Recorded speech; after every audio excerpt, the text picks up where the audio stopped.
Indramayu, sebuah kabupaten yang selama lebih dari 3 dekade, konsisten memuncaki angka penempatan pekerja migran Indonesia tingkat nasional. Data makro mencatat puluhan ribu warga berangkat setiap tahunnya demi mengubah nasib. Remitansi mengalir deras membangun dinding-dinding rumah di desa. Namun di balik angka-angka megah tersebut tersimpan sebuah paradoks. Migrasi ke luar negeri kerap kali bukan didasari oleh pilihan bebas, melainkan sebuah strategi bertahan hidup akibat matinya alternatif ekonomi di tanah kelahiran. Ketika purna pekerja migran kembali ke desa, mereka membentur hambatan struktural lokal. Tanpa mekanisme reintegrasi yang kokoh, uang yang dibawa pulang habis tak bersisa, memaksa mereka kembali mengepak koper menuju negara penempatan. Inilah fenomena involuntary mobility. Melalui pendekatan socio-legal studies, penelitian ini melihat apa yang sebenarnya terjadi di balik teks hukum progresif yang sudah ada, seperti Undang-Undang Nomor 18 Tahun 2017 tentang Pelindungan Pekerja Migran Indonesia, lalu Peraturan Kementerian Pelindungan Pekerja Migran Indonesia Nomor 30 dan 33 Tahun 2025, hingga Peraturan Daerah Kabupaten Indramayu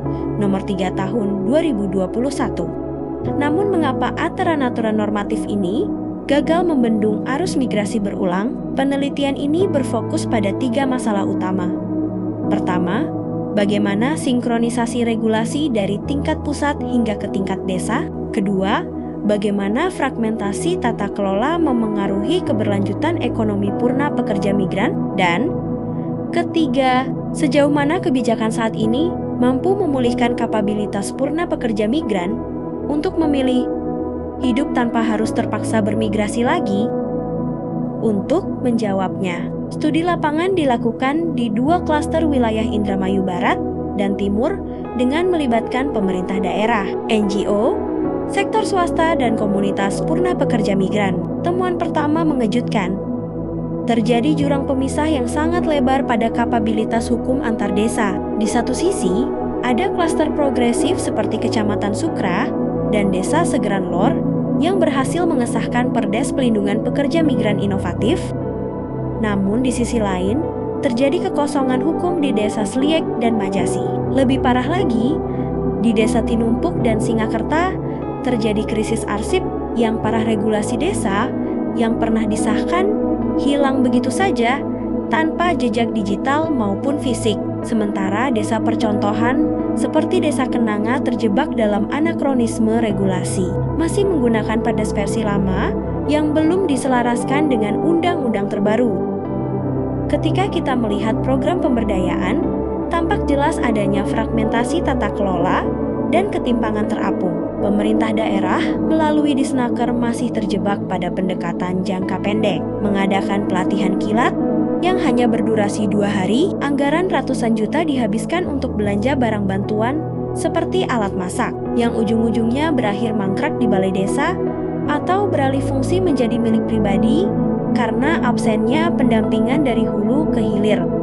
Ironisnya, keberlanjutan program justru dirawat oleh aktor non-pemerintah.